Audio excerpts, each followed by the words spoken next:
Quem sou eu para que falem tanto de mim? Por que meu nome gera tanto debate?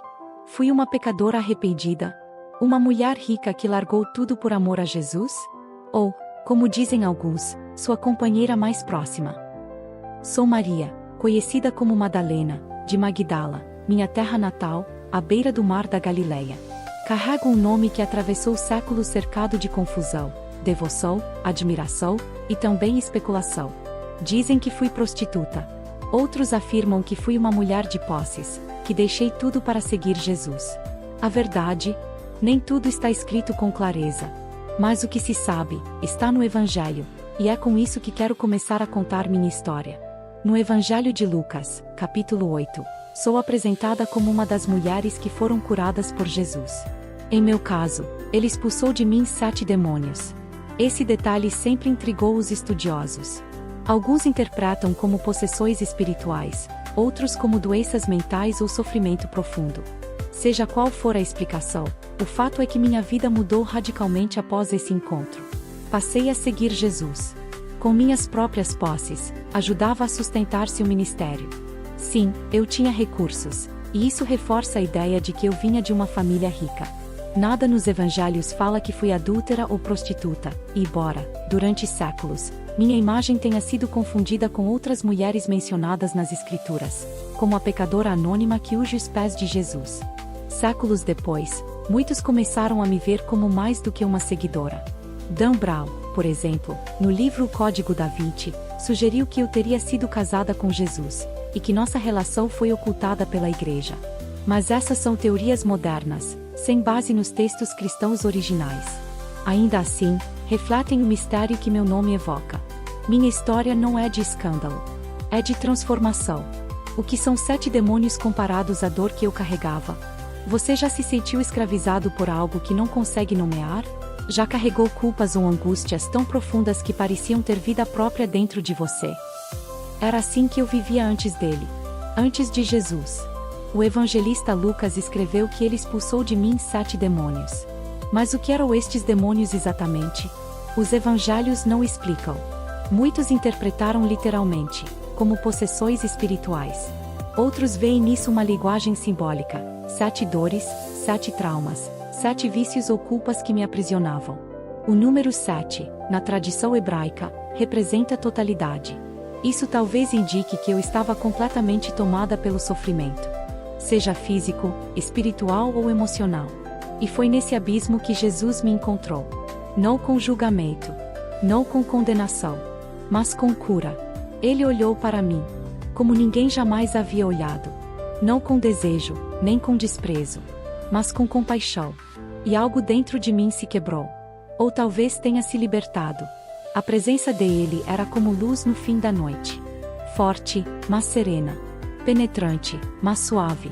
A partir daquele momento, minha vida tomou um novo rumo.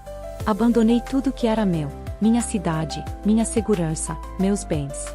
Passei a caminhar com ele, com os discípulos. E com outras mulheres também, Joana, Susana, e tantas que, como eu, encontraram redenção. Nós o servíamos com o que tínhamos. Com nossa presença, com nosso cuidado, com nossos recursos. Ele nunca nos tratou como inferiores, nem como pecadoras marcadas. Nos olhava como filhas do mesmo Deus. E isso era revolucionário para o nosso tempo. Não fui a mesma depois daquele encontro. E jamais seria. Como uma mulher caminhava entre os discípulos de um mestre. O que você faria se tivesse a chance de seguir alguém que transformava tudo ao redor? Não com armas, mas com palavras. Seguir Jesus era mais do que uma escolha espiritual. Era um rompimento com o mundo como ele era. Eu, uma mulher, em tempos em que mulheres não aprendiam com mestres. Fui aceita como discípula. E não fui a única. Havia um pequeno grupo de nós, mulheres que caminhavam com ele. Escutavam seus ensinamentos e sustentavam sua missão com nossos próprios recursos. Lembro-me das longas caminhadas entre vilarejos. Do calor do sol. Da poeira nas sandálias. Do modo como ele falava às multidões, depois, explicava tudo com paciência quando estávamos sós. Jesus não nos afastava das conversas, nem nos reduzia a servas silenciosas. Ele nos olhava nos olhos.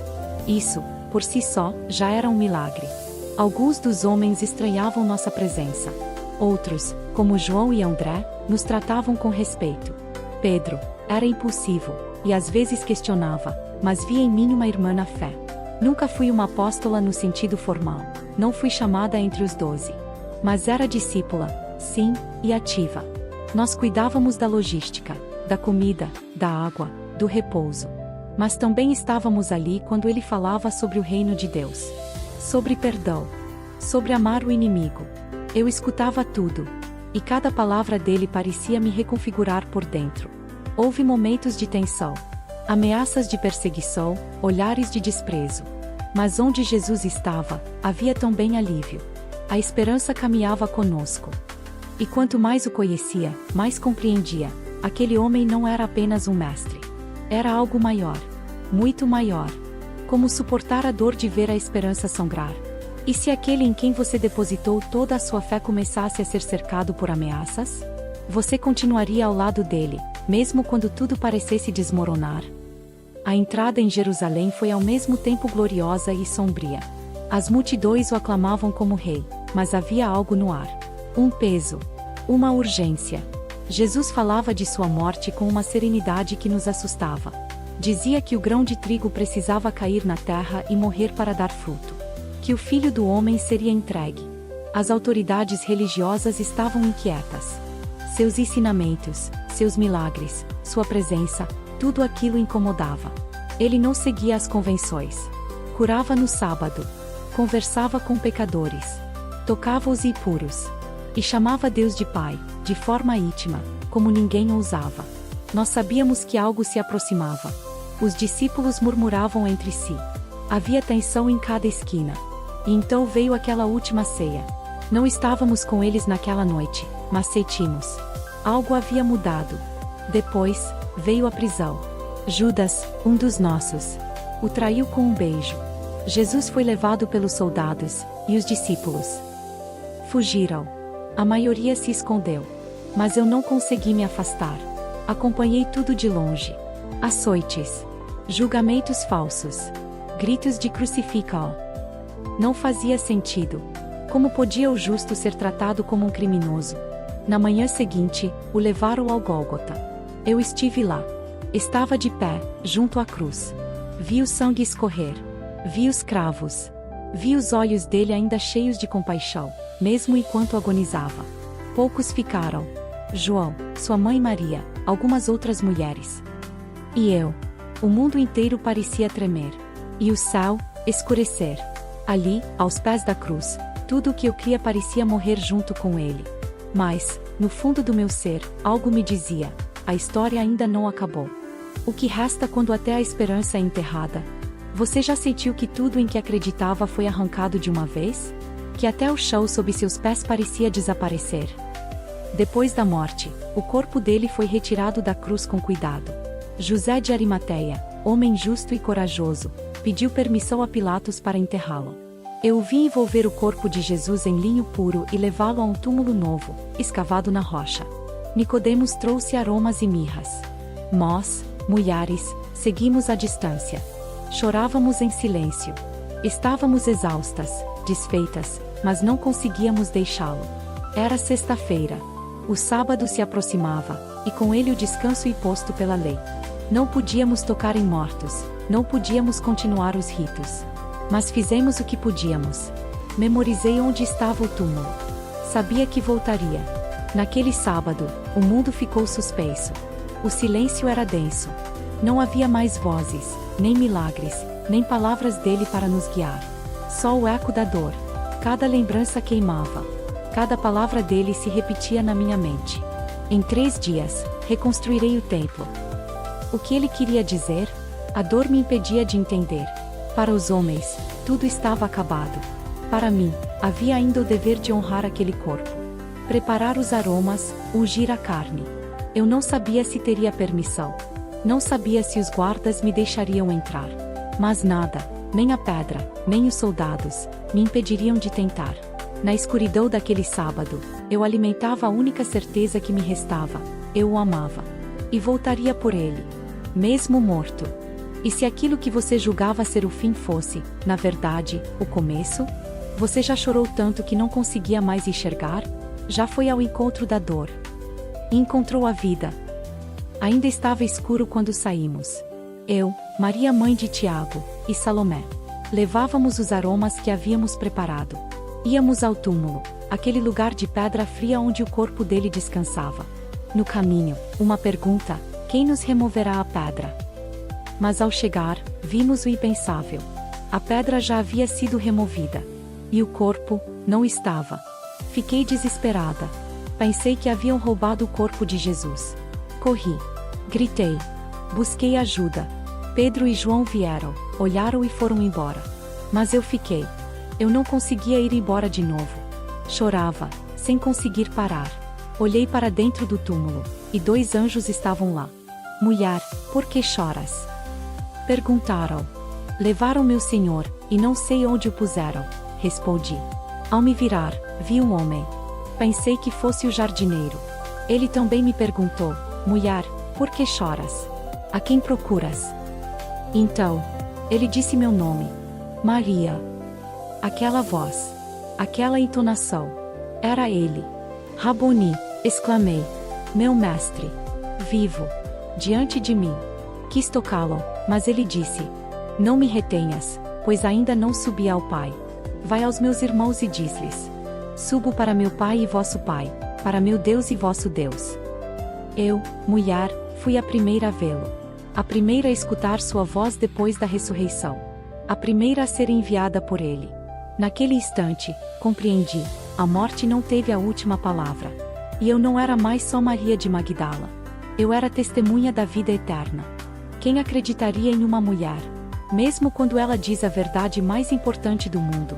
E se fosse você a testemunhar o impossível, e ninguém acreditasse, o que faria com uma verdade que pode mudar tudo, mas que ninguém quer ouvir?